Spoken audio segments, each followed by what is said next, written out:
There's a supermassive black hole at the center of every galaxy. Yeah. But there's also other black holes that aren't necessarily in the center of galaxies. Yeah, so these little ones were little, Little.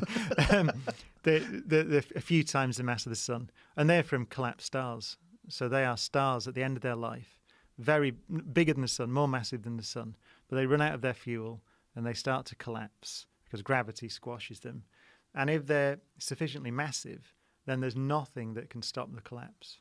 And so they collapse, as far as we know, to a point, right? And essentially an infinitely dense point. We don't really know what happens we don't know what happens right in the middle. But they collapse to such an extent that there's a region around it from which light can't escape. And so nothing can escape. And that's a black hole. And what happens to them? Do they travel? Are they moving through space? Yeah, they're still stars, right? So they're still there. They're surrounded this region where if you fall in, it's called the event horizon, and if you go across that horizon, then you are going to the center. There's one way of thinking about it, which is quite cool, which is that the time and space sort of flip is one way to think about it. So in the same way that we are going into the future now. So we're going to tomorrow. There's nothing we can do about it. We are going to tomorrow. In the same way, if you fall in across the event horizon of a black hole, you are going to the middle, the singularity it's called. So that's your future. Every line of your future points to the center of the black hole.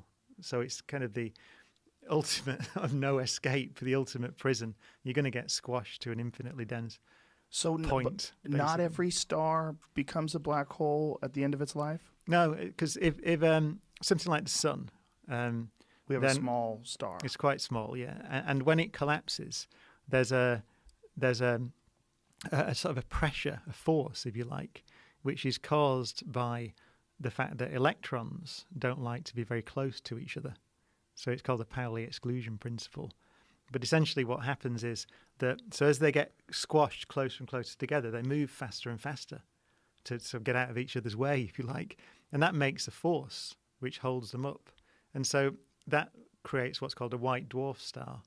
So you can have a blob of matter. They're about the size of the Earth, but they're about the mass of the sun. And so that's for smaller stars. They end up as these white dwarf things, which are very dense objects. There's another version, which is called a neutron star, which is the same thing, but for neutrons. And they move faster and faster. So if it's massive enough that it overwhelms the electron thing, then the electrons sort of crush into protons and turn into neutrons, and the whole thing starts again. And so a neutron star can be, at least 1.5 times the mass of the sun, let's say, but it can be about 10 miles across. So that's an incredibly dense ball of matter held up by the neutrons moving around. It's got a fancy name. It's called neutron degeneracy pressure, but that's what it is. But if you go even bigger, then even that can't hold it up. And as far as we know then, there's no known force that we know of that can hold the thing up if it's too massive. And so that's when it just almost winks out of existence, if you like. It collapses and collapses and collapses. And that's when you get a black hole. We try to put that into perspective. The sun is 1,000,000 times bigger than the Earth. Yeah. And this neutron star is, would you say, 1.5 times the mass of the sun, but 10 miles wide? Yeah. So, and there's loads of those around. They're called pulsars. So we see those all over the place. The first one that was discovered was called LGM1 because they spin very fast. And it was called LGM1 because it's a very regular pulse, and they thought it was Little Green Men. So they called it kind of jokingly Little Green Men 1.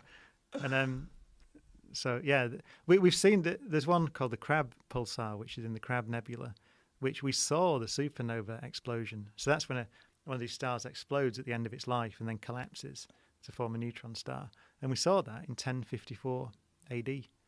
Wasn't there some speculation that our solar system at one point was a binary star system, and that one of those stars had become a dwarf?